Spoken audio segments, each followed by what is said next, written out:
It's called the Epic Philosophy. It's about energy, passion, integrity, and collaboration. So I think when you're doing things on your own and as an entrepreneur, I think collaboration is very, very critical in whatever you do or whatever you do. So I think keeping that in mind, I think this book really has appealed to me. My takeaways, and I think no-brainer, people who read this book would see that fundamentally the book is about saying that, look, people are good at heart.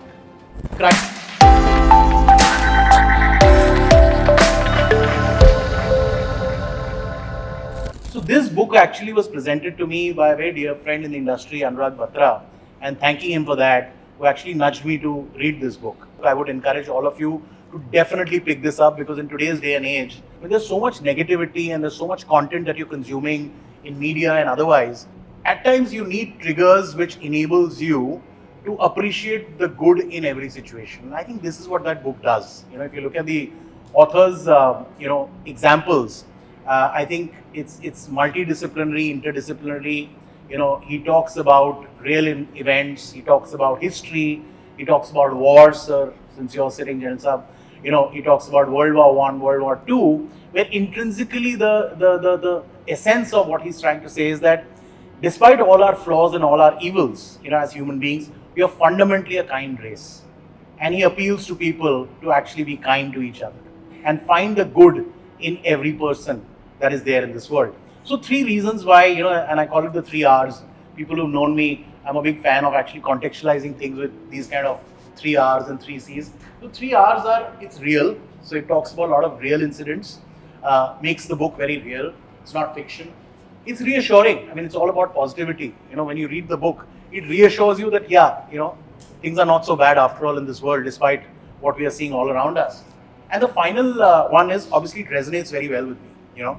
It kind of resonates with what I believe in, my personal philosophy, and so on and so forth.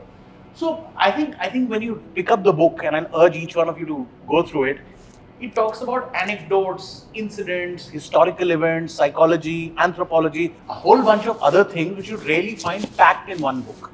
So I think hats off the way he's put that together. So I think real stories is what you'd find and expect in this book. I think, as I said, it's about being ever positive. When you are in the current situation, in the current day and age, I think the book is about positivity. The book is about looking at the glass as being half full rather than being half empty. So that's why I think it resonated with me. Finally, I think, as some of you would know and Mohit would know, I have a personal philosophy in life. So, last 6 years, after about 25 odd years in various corporate leadership roles, I transitioned to entrepreneurship. And I said, look, when I have to do things on my own rather than actually doing it for somebody else, there's a personal philosophy that, kind of drives me. And that becomes really a compass for me to do what I do every day, relentlessly. It's called the Epic Philosophy. It's about energy, passion, integrity, and collaboration. So I think when you're doing things on your own and as an entrepreneur, I think collaboration is very, very critical in whatever you do. And I think collaboration cannot be hollow. Collaboration fundamentally stems from taking genuine interest in the other person, genuinely believing that the other person is a good person, looking at the positive things in the other person, and therefore that becomes really the bedrock of every partnership, whether it's business, personal friendships, or whatever you do. So I think keeping that in mind, I think this book really has appealed to me. So I read it in 2023, and then of course I lost a little bit of patience, came back to it, and then thanks to Mohit again I picked it up. So as I said, it's positive, it resonates with my personal philosophy, and it's about real stories. My takeaways, and I think no-brainer, people who read this book would see that fundamentally the book is about saying that, look, people are good at heart. Crisis unites us. As luck would have it, since some of you have read the book, the timing was appropriate, or I don't know, whatever you want to call it. It was just pre-COVID and during COVID, and see what COVID did to all of us. They were total strangers, with empathy for each other, people walking out of nowhere, helping each other, lending that hand, and so on and so forth. So I think crisis definitely unites us. That's a true learning from the book. You have to trust each other, because I think when we walk into a conversation or a relationship, at times we don't trust each other. So trust is very important. History reveals kindness. There are examples from World War I, World War II. And sir, if you get the opportunity, you must definitely read the book. It's got a lot of war stories. The famous Christmas truce, which happened in World War I, talks about that. when soldiers actually started singing carols with each other and so on and so on, laid down their arms. And it obviously enables us and triggers us to rethink human nature. And finally, I think it's very relevant today for communities.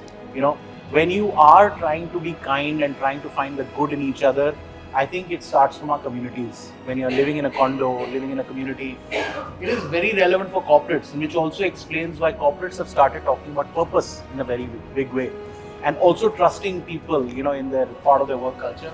And finally, from the perspective of governance, I think the PM 2 days back has urged people to talk about, I think, Nagarik Devo Bhava, if I'm not mistaken, right? Where I think that's fundamentally, again, trusting citizens, that, citizens are good, and you need to have a governance frame which fundamentally trusts citizens. So I think the book somehow captures all of those things. And given all of that, I think it's a great read. So I'll urge all of you want to pick up a copy and, go ahead and do that. Fundamentally, human nature is all about being kind and good. And I think that's what the book urges you to be. And finally, I think there's been a lot of, and I was reading some secondary information on the web, where there has been a little bit of criticism and critique about the author's own leanings, his own ideology. So obviously, he could be colored by his own ideology, his own leanings, but I think the message that he's trying to send is very powerful, very relevant in today's day and age. And therefore, I think the book has appealed to me, the book appeals to me, and it resonates with me. I'd urge each one of you to have a look at it. So great to be here on World Book Day. Thanks for having me over, Mohit. And I hope people pick up the book and have a look at it. Thank you. Thank you.